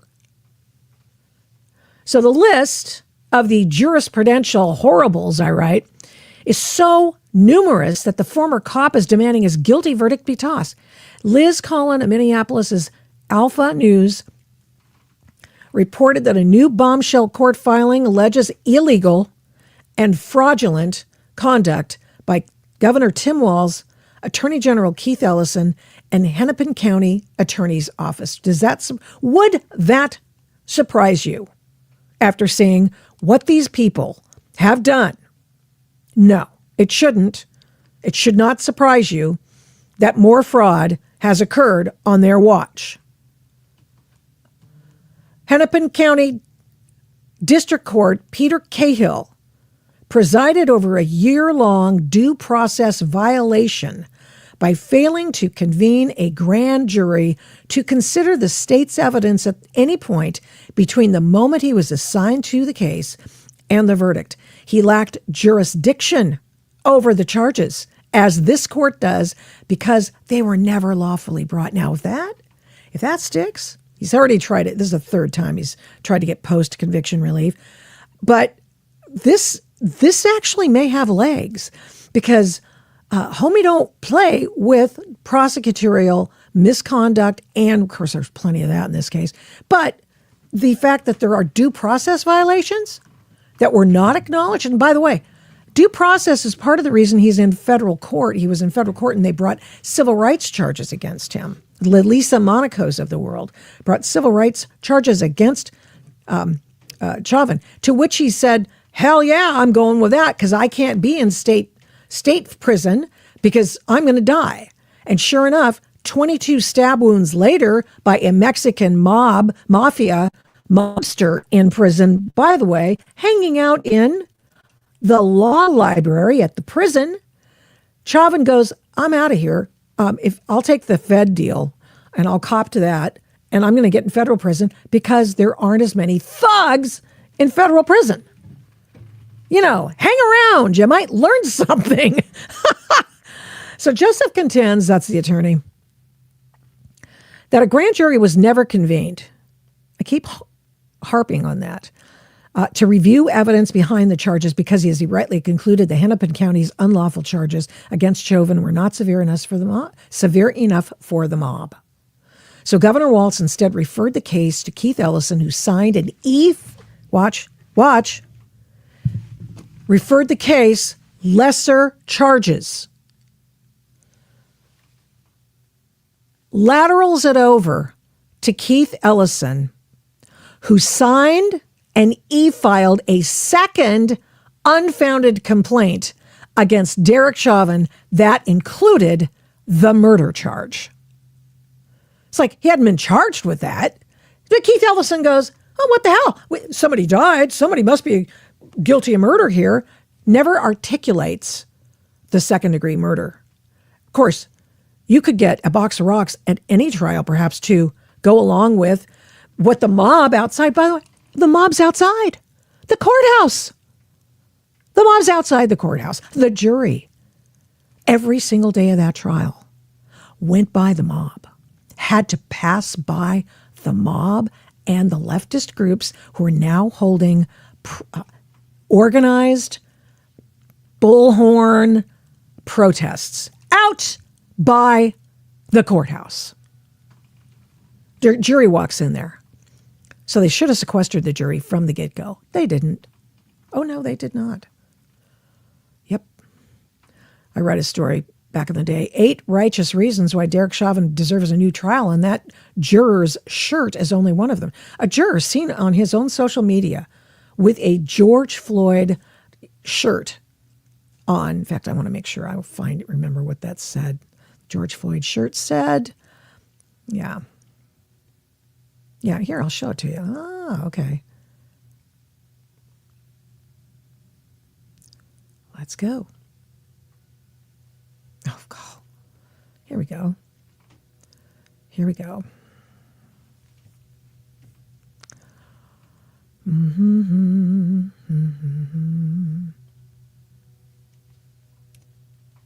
Look at this. A juror before the trial is wearing this shirt, which is, what is it? Black Lives Matter. Get your knee off our necks. By the way, knee never on the neck. Hands up, don't shoot. Never happened. No knee on the neck. Never happened. Was the jury showed that in that trial? No. Nope. Why? Because it wouldn't help them. That's why. No change of venue. Jury pressure and bias as they walked in. Man lied to get on the jury. Defense witness intimidation by the mob. Juror intimidation too. All of these are reasons that they should have just declared a mistrial and done it in another county a year after, at least. But they didn't. Judge Cahill didn't want to do that. Oh, we can get a fair trial here. Really? What, by the mob? People dying to get on this jury? Ugh. Floyd's drug dealer allowed not to testify. Bad jury instructions. The judge allowed parade of witnesses who were allowed to wail and cry on the stand. Now, there is a law. There is a theory in law that doesn't allow you to pile on, and that's what they did. It was days of crying people. I love George. He was so fun. Floyd was my man. You know, I get it. You can do that in the sentencing where you have people. This is how his death has affected me, and you can testify then. But there is a theory of law where you can't do that. You can't just pile on, and it's prejudicial, obviously. Jury should have been sequestered from the gate to avoid pre-trial publicity and the circus outside of court. State had 20 plus lawyers to Chauvin's one. They oftentimes buried Chauvin's lawyer in paper. Like the night before, we'd have to go through 500 pages of stuff to, here's our discovery on that. They should have had it months before. Just ridiculous, just incredibly. There was actually no justice in that courtroom at all. It was ridiculous. It was terrible.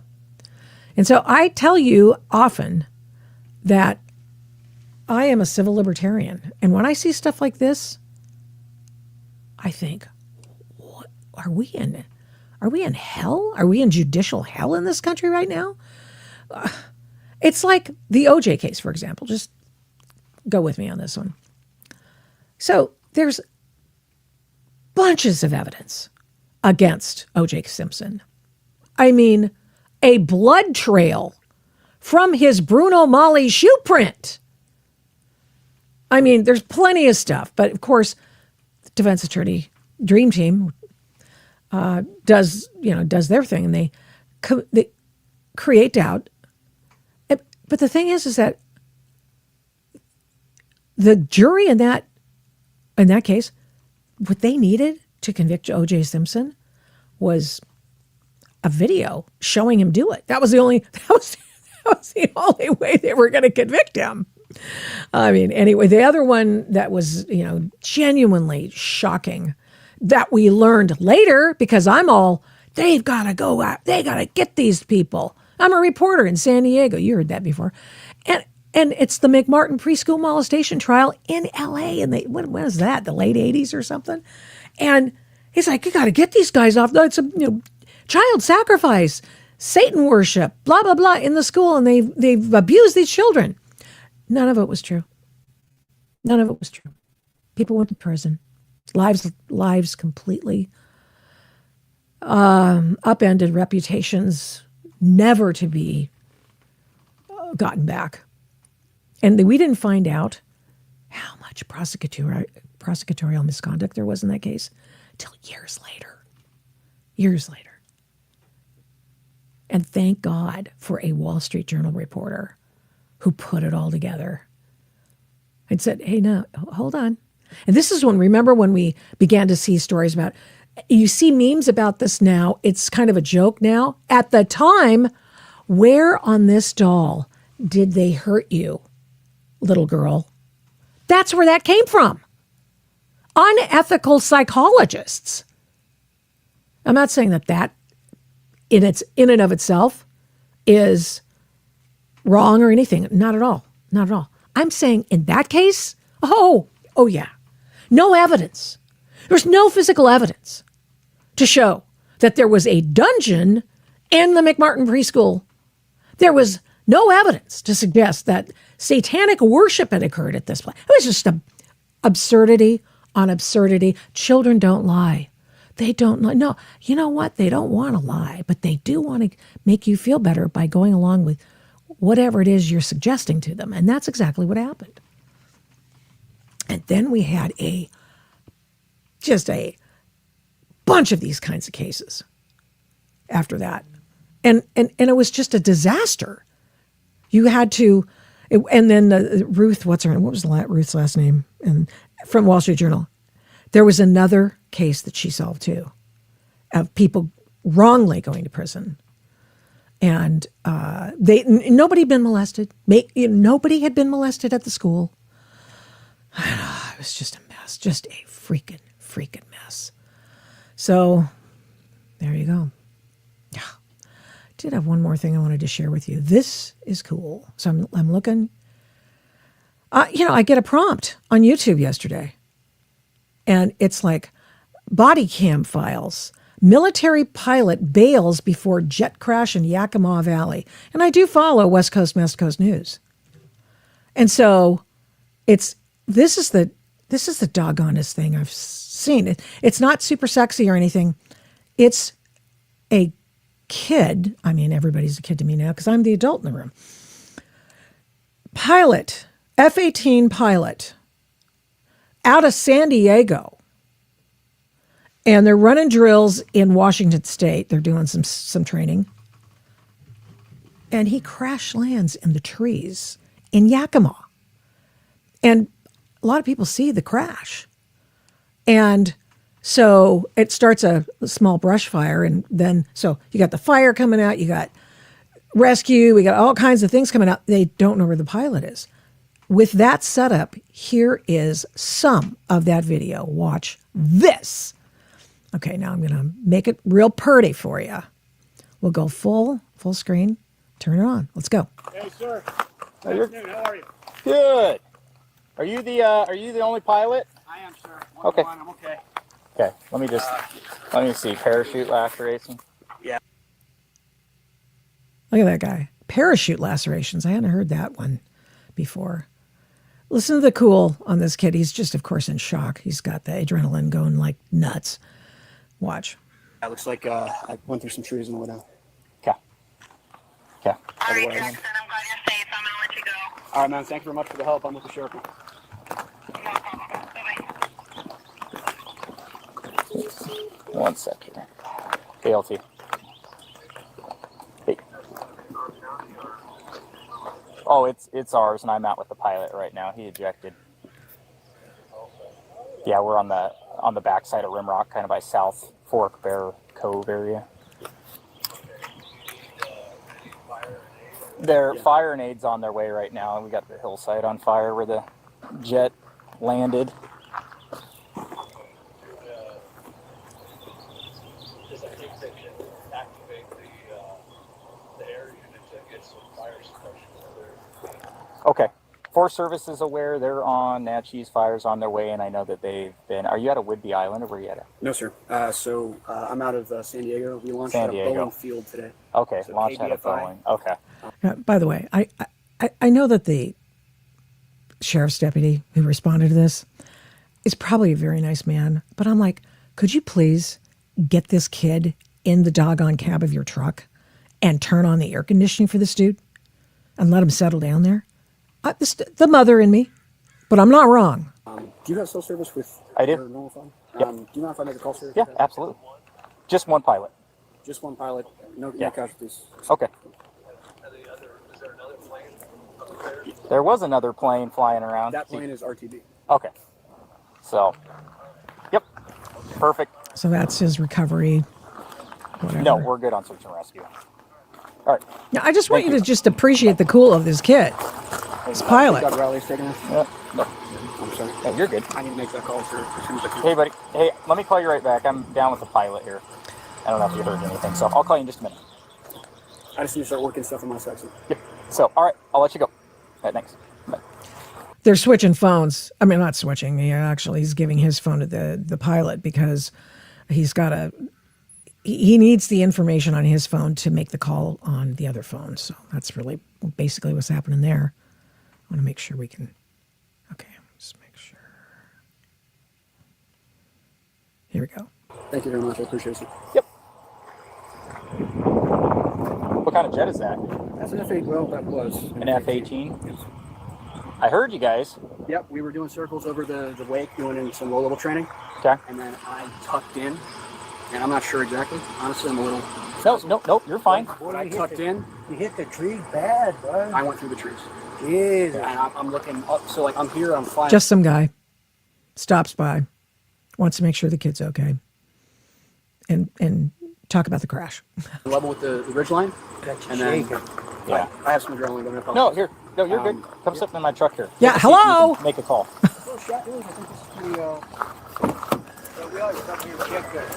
Go ahead and take a seat. You make a call. You bet. No, you're good. I mean, medical's on their way too. I'm very, very lucky to be alive. That was. That's about as close as it gets. Of course, he gets out of the truck. Yeah. Who wants to sit in a hot truck, right? Start the engine and maybe turn on the air conditioning for him. Just a thought. Yeah.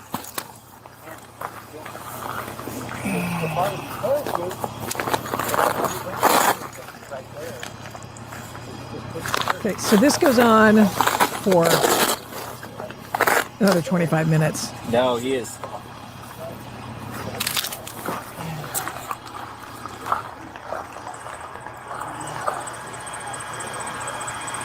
And eventually he wants to go get his stuff. He's got to get his gear out because he doesn't want just anybody picking up his gear. So this pilot walks back to the wreckage with the deputy and they pick up his stuff. You know, like there was a lot of stuff. Let me advance to where they pick up his stuff and they put it in the back of the truck. I don't know. I was just fascinated by this whole thing. And I can't be the only one because I came in, it was like nobody had seen it. Today it's over 1 million views. No, it's just because, I don't know, we're just like, we care about this stuff. There's a growing Oh, what are interest you in doing social- there? Oh, you little punks. Sorry, I got to turn that dang sound off on it. I don't know why I think it's because I ended the video and I didn't mean to. Let's go back. Let's go back to the video. There we go. Thank God. Nope, not that one. Liz, love you, mean it. Goodbye. Yeah, okay, so I'm back here. Apologies to everybody. So we'll get closer to when they get all this gear, and I just wanted you to see that. Let's go. They were like when you ejected, so they just can document exactly. Oh yeah. If Do you want that? Yeah, I'll just take some from them. He's going to do a little smoke show for everybody.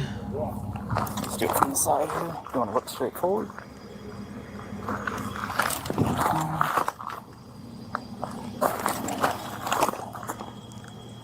I mean, this is so surreal, right?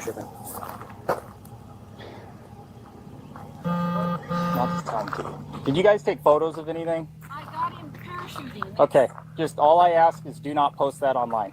Okay. We don't. Yeah. If you would send it to me, please. Yeah. I would appreciate it. Okay, I'll need your number. No, he's, by the way, he just destroyed a, $30 million airplane or something like that. I don't know what F-18s cost, but it's in the millions, obviously. He's rushing with adrenaline. It's a hella hot day.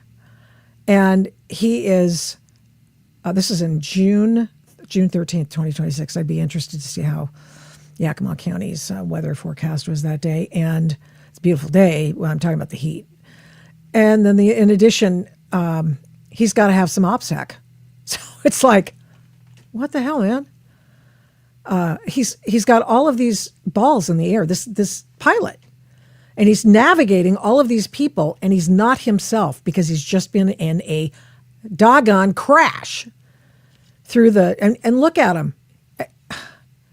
So he's, I don't know. We need more people like him. 703. He was watching the show, and then all of a sudden, all hell broke loose. Yeah.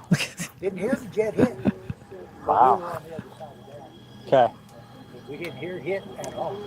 Pilot. You should have made a big ass boom. Yeah, it should have. It hit in there. Came out slow in the trees, probably. Do you want me, 2 things left. Your mask is up there, I'll grab it. And your chute's right Do you there. mind if I walk with you, sir? And Yeah. I can help. Here we go. So we don't have the cam on when they're walking, but we do have the info on when they bring it back. Yeah. Look at all. Well, that's his med kit, but there's other stuff. Thanks, sir. We can walk and grab that, and then we can drive up here. Hard time locating us. Comms suck out here. I'm figuring that out myself. You fly this often? First time. First time? Yeah. Actually, second time. I did it yesterday. Okay. It's a beautiful area.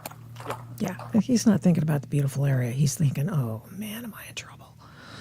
he's thinking, who's looked up how much a F-18 costs? I'm going to look it up. How about that? How much does an F-18 cost to produce? Oh, whoa! I just put that in there. Watch this. Does anybody see this? That's this is AI. So, can always compare with reality. Even with the larger learning machines, getting lots of stuff right. Don't depend on everything. But I'm not surprised to find that they think that an F-18 Super Hornet costs between $66 and $73 million. Wow. Wow. Wow. Oh, that's what he's thinking about. He's thinking about it. He's glad to be living. He's thinking about it's hella hot. And he's thinking, let's get the hell out of here. Wow. $72 million. Holy crap. So they're going to do an after action. I mean, obviously, we've just seen the vid here from the cop cams. So my guess is that maybe we'll get an idea of that. Was it his fault? Who knows? We're going to find out. So that's going like crazy. It was just really fascinating to me that when I saw this on my feed yesterday. And also, one more thing. Draw your attention to the fact that Harry and Meghan are getting out of the United States, at least temporarily, because, I did take some license with this because I do work for an opinion magazine. Get the barf bag. Harry and Meghan are moving back to the UK, and wait, Trump's to blame. So, this is an exclusive story from People magazine. And People magazine writes about, they got a lot of info. They got a lot of intel, and they got it because they paid for it, probably, in all likelihood. Somebody got paid. And I think we all know by the history of Harry and Meghan who got paid for this exclusive, right? They're going to the UK, and here's Harry with his two children, Lilibet and Prince Archie. And they are, I think, in the line of succession. Harry, not so much. And what's her name? The Duke and Duchess of Sussex. That would be Harry and Meghan. Grifters all. And just people, just immature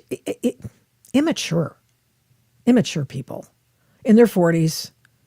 And now that King Charles is suffering from cancer, the likes of which we do not know, and there's more information that things are getting a little, might want to see Dad. So Harry and Meghan did go on vacation to the UK a few weeks ago, and have made the decision to come back and live in a home. This is my favorite part. Let's see there. My favorite part is the couple will remain in their home, maintain their home in Montecito, California, one of the most expensive areas of the state, and their vacation property in Portugal, while establishing a private non-royal home base in Britain. So they're apparently not hurting for money. Anyway, they're going to send them to some hoi polloi school because they're getting they're getting a school age. I mean, preschool, kindergarten, blah, blah, blah. Anyway, here's my point. Now, at some point in the story, People magazine inserts the fact that, well, they've had words with Donald Trump before. And so that's another reason that they may wish to get out of the United States of America. Now, watch this. This is their turn of phrase. Well, the couple appeared to have an idyllic life in Montecito. And by the way, been there? You can have an idyllic life in Montecito. They've made no secret of their disillusionment with the current White House. With their midterm elections fast approaching, concerns about the direction of the U.S. loom large for many. There's been public tension between the Sussexes, made-up name, and Trump in the past. When President Trump said in January 2026 that NATO allies stayed a little back from the front lines during the war in Afghanistan, Harry, a combat vet from the Afghanistan war, issued a blunt statement. I served there. I made a lifelong friends there, and I lost friends there. Now, nobody is denigrating that very obviously heartfelt feeling by Harry. It's the only heartfelt thing about those two, by the way. Nobody believes a word that comes out of Meghan's mouth. But if you can take any solace in this story, first of all, they're leaving. It will follow that their home in Montecito will likely be put on the market, I'm guessing, after another payday from Architectural Digest, who always seems to get the gig to get inside these famous people's homes at the moment that they want to put it on the market. So that is a prediction. The other thing is that Harry's good friend is a musician. And the musician says, who was it? I'm coming to it. Whatever. Famous singer, whose name I don't even care. Oh, looking back, Harry may have hinted at the family's plans more than a year ago. At the Well Child Awards in September 2025, singer Joss Stone, who had recently moved I didn't know she was British, recently moved her family back to Britain after spending years in Nashville, recalled that Harry was especially interested in her decision. He asked about how we were settling back and was genuinely interested in our move home. He just very warm and down to earth as always. Maybe Harry will move back too. That would be nice.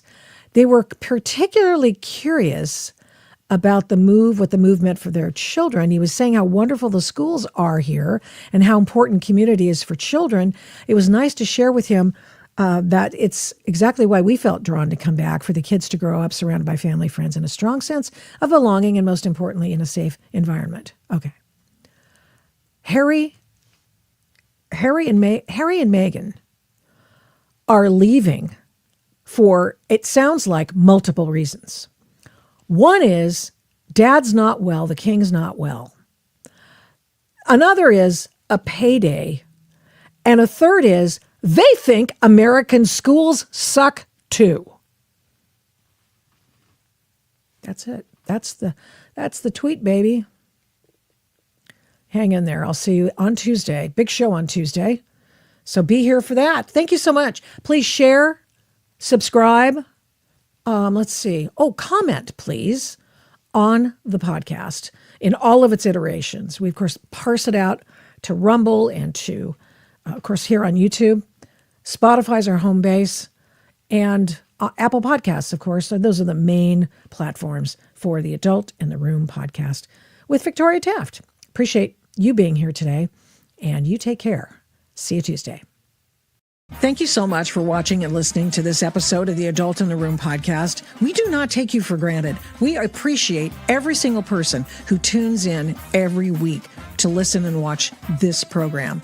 We're here every Tuesday and Thursday, live streaming on Rumble, and then on every other podcast platform shortly thereafter, when we can port it over and get it over there as soon as we can. All the shows can be found at victoriataft.com, where the censorship regime has been banned by me. Follow me on social media at these names: Victoria Taft, the Adult in the Room podcast, and the Victoria Taft Show. Send media inquiries, or any others for that matter, to victoria@victoriataft.com. And here's a big ask. Would you please subscribe, share, like, comment, recommend, and give this program a 5-star rating where you can? We really appreciate it. We do not take that for granted either. Follow my work at, you guessed it, victoriataft.com. PJ Media, I write tons over there. Flamingo Audiobooks, and of course the radio. I don't do this alone. This show is produced and engineered by Overall Media. 1A Cast is responsible for some of the Adult in the Room podcast's imaging. Logo design by Hageman Creative. The Adult in the Room podcast is produced at Flamingo Road Studios. All rights reserved.